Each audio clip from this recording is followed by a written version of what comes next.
So I have to announce that there are 7 more individuals in Illinois who have tested positive for the coronavirus disease. There are 2 additional cases in Chicago, a woman in her 40s, and a child. There is also a new case in Kane County, a gentleman in his 70s, and a case in McHenry County, a gentleman in his 60s. There are also 3 new cases in Cook County, 2 women in their 70s, and a gentleman in his 50s. We are investigating the travel history of these individuals, any potential contacts with known COVID cases.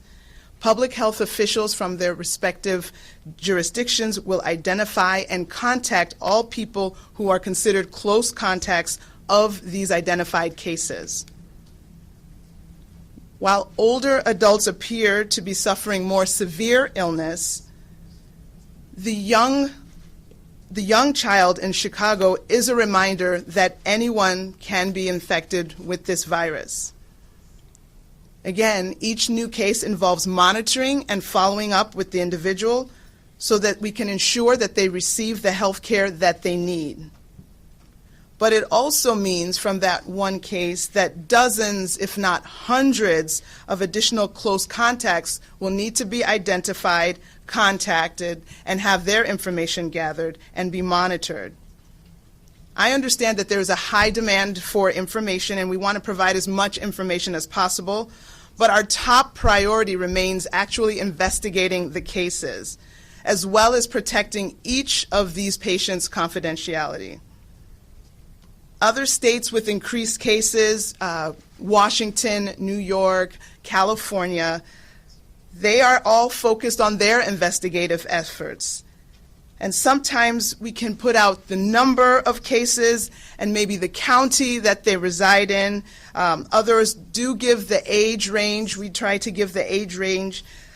But the important thing is that we want to focus on curing and caring for the cases and diligently working to identify other cases. We want to quickly notify people who would have come in contact with those cases so we can begin monitoring them for symptoms.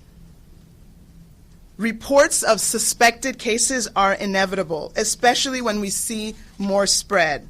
But we do want to assure people that we are sharing the information as soon as we can. Approximately a third of our cases here in Illinois are travel associated.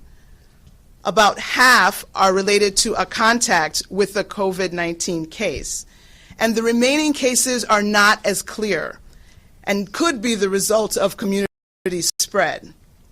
While the vast majority of cases are recovering, we have about 95% in isolation, either at home or in the hospital. At this time, there are no deaths associated with COVID-19 in Illinois. So while you may not have a case in your community now, we anticipate that there will be. We need to look not only where the virus is now, but work preemptively to try to mitigate additional cases that will be coming. Guidance for this novel virus is changing day by day, really hour by hour. And we want to empower people to think about what they can do and how they can reduce their risk of possible infection. As the state continues with containment efforts while also taking action to limit the spread, we are asking for individuals' help to limit the spread by, again, staying home when sick. And you've already heard the recommendations and mandates to postpone these large events.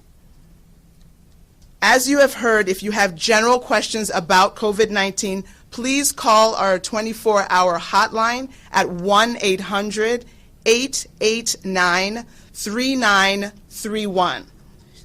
You are also able to email us at dph.sick@illinois.gov.